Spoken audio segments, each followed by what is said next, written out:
The Romanian language. Limba română.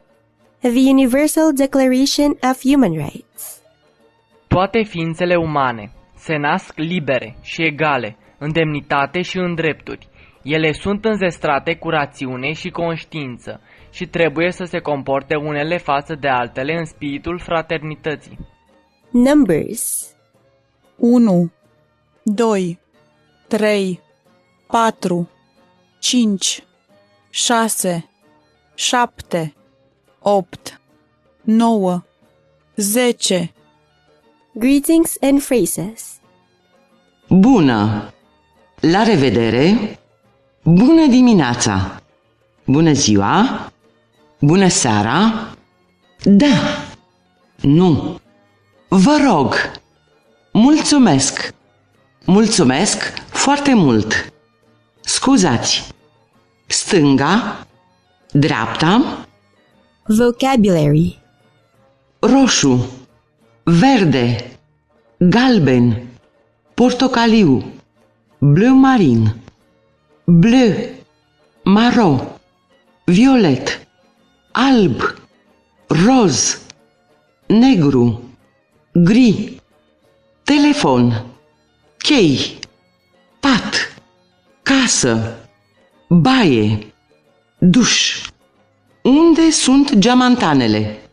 Pașaport, carte de credit, săpun, aparat de ras, pastă de dinți, periuță de dinți, pieptene, perie de păr, prosop, cuțit, furculiță, lingură, farfurie, bețigașe, cratiță, cola, ceai, apă, bere, vin, lapte, cafea, ouă, pâine prăjită, zahăr, unt, cașcaval, pâine, orez, pește, usturoi, cartofi prăjiți, pizza, hamburger, mango, banană, mere,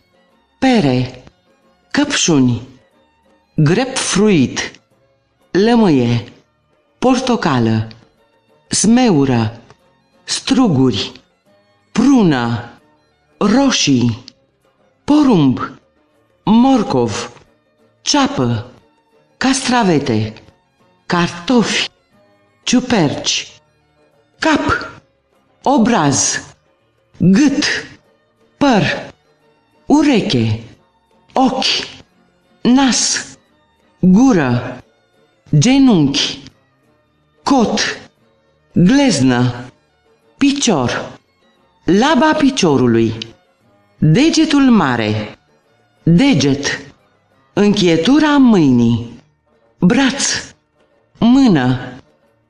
The parable of the prodigal son. El a mai zis: un om avea 2 fii. Cel mai tânăr din ei a zis tatălui său: Tată, dă-mi partea de avere ce mi se cuvine. Și tatăl le-a împărțit averea. Nu după multe zile, fiul cel mai tânăr a strâns totul și a plecat într-o țară depărtată, unde și-a risipit averea, ducând o viață destrăbălată. După ce a cheltuit totul, a venit o foamete mare în țara aceea și el a început să ducă lipsă. Atunci s-a dus și s-a lipit de unul din locuitorii țării aceleia, care l-a trimis pe ogoarele lui să-i păzească porcii.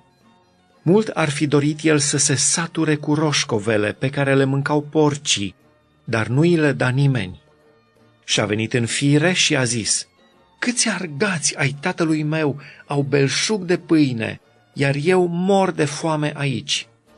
Mă voi scula, mă voi duce la tatăl meu și îi voi zice: Tată, am păcătuit împotriva cerului și împotriva ta și nu mai sunt vrednic să mă chem fiul tău. Fă-mă ca pe unul din argații tăi. Și s-a sculat și a plecat la tatăl său. Când era încă departe, tatăl său l-a văzut și i s-a făcut milă de el. A alergat de a căzut pe grumazul lui și l-a sărutat mult. Fiul i-a zis: Tată, am păcătuit împotriva cerului și împotriva ta. Nu mai sunt vrednic să mă chem fiul tău. Dar tatăl a zis robilor săi: aduceți repede haina cea mai bună și îmbrăcați-l cu ea. Puneți un inel în deget și încălțăminte în picioare. Aduceți vițelul cel îngrășat și tăiați-l, să mâncăm și să ne veselim, căci acest fiu al meu era mort și a înviat, era pierdut și a fost găsit. Și au început să se veselească. Fiul cel mai mare era la ogor. Când a venit și s-a apropiat de casă, a auzit muzică și jocuri. A chemat pe unul din robi și a început să-l întrebe ce este. Robul acela i-a răspuns: fratele tău a venit înapoi și tatăl tău a tăiat vițelul cel îngrășat, pentru că l-a găsit iarăși sănătos și bine. El s-a întărâtat de mânie și nu voia să intre în casă. Tatăl său a ieșit afară și l-a rugat să intre. Dar el, drept răspuns, a zis tatălui său: iată, eu îți slujesc ca un rob de atâția ani și niciodată nu ți-am călcat porunca și mie niciodată nu mi-ai dat măcar un ied să mă veselesc cu prietenii mei. Iar când a venit acest fiu al tău, care ți-a mâncat averea cu femeile desfrânate, i-ai tăiat vițelul cel îngrășat. Fiule, i-a zis tatăl, tu întotdeauna ești cu mine și tot ce am eu este al tău.